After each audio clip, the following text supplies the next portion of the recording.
Basically, I was having a meltdown that we weren't going to be able to forfeit the trip and we were going to have to take it. So I was having one of the worst mornings of my life. Like freaking out. I was starting to be mean to Noah. First, we emailed and we were like, is there any way we could do the cash instead of the trip? And they were like, there's no cash option. So you can either take the trip or forfeit it. And we're like, okay, we're forfeiting it. And I was like, so relieved because I was having a meltdown thinking about having to pay for this trip. Well, it really would have been a bad experience because I want to go to Iceland, but like not like that. No, I want to go too, but not like that. Also, like, I mean, that's just the taxes alone is like the amount of, it's kind of like almost our entire vacation budget for like the next 2 years. Yeah. Basically, you know, and we don't even have that. So it's like, yeah, we would just be going into debt. And I'm sure a lot of people just go, hey, you know, but I want it. Yeah, it's actually very sad. What do you think? Do you think most people in our situation probably forfeit it? Yeah, I think a lot of people forfeit it. I have to believe that's what happens because, like, that's why they do it. Yeah. Because they get you to be on camera for free. Yeah, it's so fucked up. And we gave them a really good clip. We gave them a good show. We gave you guys a good show. Other than my weird Eastern Europe comment, we gave them a good fucking show. Dude, I mean, yeah, you got to check out that clip. So we're not going to Iceland. And honestly, I'm fine with it. I don't care. Honestly, I feel like I made $4,400. I know. I really feel like I overcame something.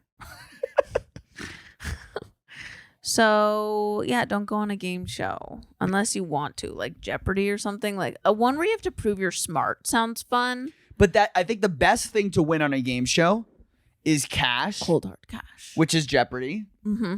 Wheel of Fortune. Or the other good thing to win, I would say, is a reasonably priced car.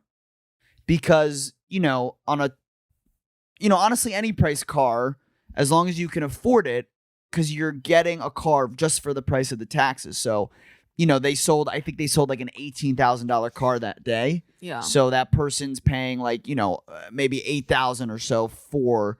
That's a lot of money though. But for a brand new car? I guess. And you need a car? Well, yeah, if you need a car, but if you don't need a car, it's like. But you could always sell it, but then you have to pay taxes on that. The sale. So then you may. So then it's all bullshit. Probably all evens out. And you lost a full day to CBS. Yeah, if I were you guys, I would not go on a game show. It's not cracked up. It's not cracked up. It's not good crack. It was one of the worst days of my life, but this story is pretty good. It is just so funny thinking back to us, like driving home. We're like, I can't wait to tell everybody. This is so exciting. And now it's like we're humiliated. We are full on. I'm so embarrassed. We're like Dumb and Dumber. Yeah. We're so. We could take the taxes out before. My dad on the way home, and my dad was like, "Yeah, you're responsible for the taxes." I'm like, "Yeah, I'm gonna take it out before." Yeah, Yeah, like I think a corporation is gonna pay my taxes. Oh, we're idiots. What are we talking about? We are fucking idiots. But it's also like, yes, we're idiots, but shame on you. Let's make a deal. Oh, shame on you. Shame on I'm sure everyone's as stupid as us. Like, I just don't think everyone on that show is going like, well, I'm prepared to pay the taxes out of my own pocket.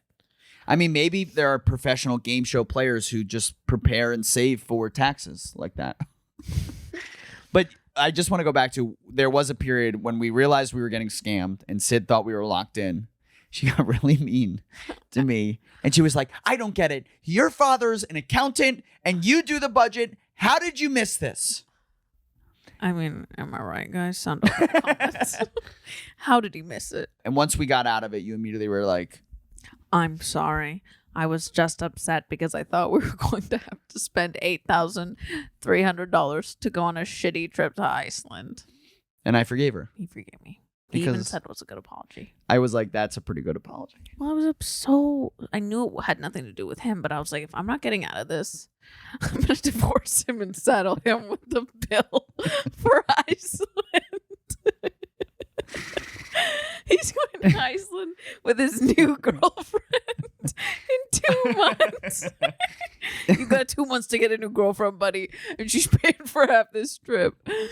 I love your like, if I have to pay for this trip, I'm gonna ruin my own life. Oh, I have to pay for this trip. Joke's on you. I'm getting a divorce. Joke's on you, CBS. I'm blowing up my life.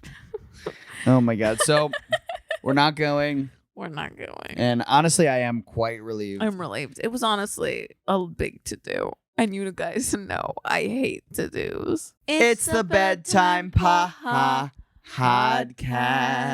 Ugh, that was bad. Was it? I don't know.